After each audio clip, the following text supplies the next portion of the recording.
Hello there. We're in King's Cross today in London, where two main railway stations meet. A place called Camley Gardens. It's a kind of a nature reserve, little tiny place, but it has a nice little cafe. And the reason I wanted to show you this drawing is it's kind of the opposite to the last drawing I uploaded, which was a 4-hour thing.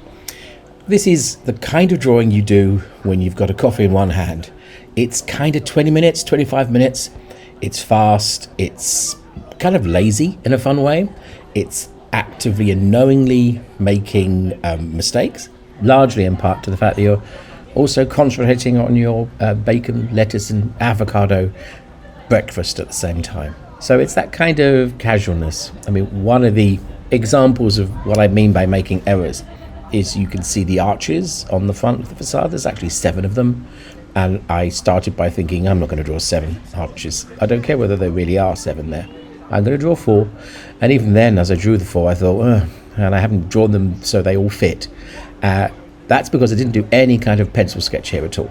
There's no guidelines. There's nothing to help me. I'm literally just picking up a pen and kind of doodling the drawing with kind of one eye on the drawing and one eye on other things around me, the nature reserve. Now, the reason I wanted to show it is process. The drawing isn't a very impressive conclusion. It's not a great drawing. There's nothing to be proud of here.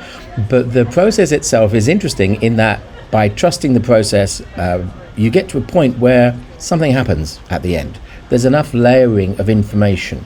You get a drawing out of it somehow, even though there's so little of sort of care and attention that goes into it. It's just a question of trusting and layering.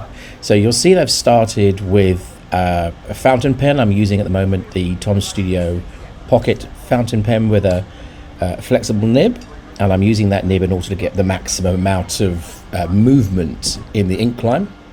And then I'm going in with another Tom Studio pen product called a Lumos, both a duo, which is double-ended, and a single-ended, whatever one that's called.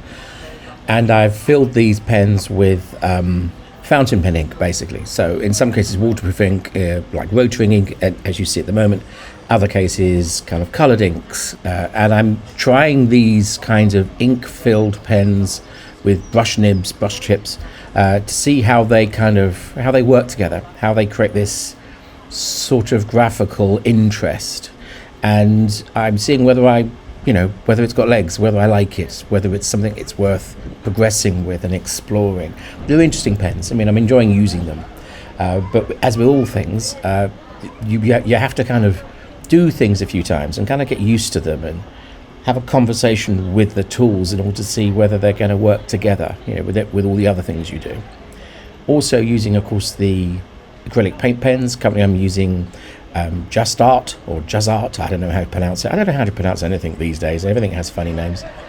And I'm using my kind of signature, quirky mark making for things like the sky, to imply that the sky is not only a complication, but there's maybe something overhanging. Maybe there's a tree there or something else. So it creates a sense of sort of electric drama in something where there is no drama. It's just adding something that makes it feel visually more enriched, so that the person viewing the drawing doesn't, the eye doesn't roll off the page, as it were. The eye stays on the page looking at the complexity of the marks. But the marks aren't particularly controlled. They're definitely not observed. In fact, this is one of the least observed drawings. This is one of those ones where you could literally look at the building once and then kind of draw it from memory, because I'm not drawing it with any accuracy, as you can tell. Before we get to the end of this, I should probably explain what this little building is. It's a funny little thing. It's a water tower, which means it's a big tank, basically, a big cylinder in which water was kept for steam trains back in the 1860s, I think. For the 2 train stations of St Pancras and King's Cross. So the trains would pull up and fill up with water. The strange little story here is that actually this whole area has been redeveloped, although the 2 train stations are still there, but some of the industrial parts of the train stations have gone.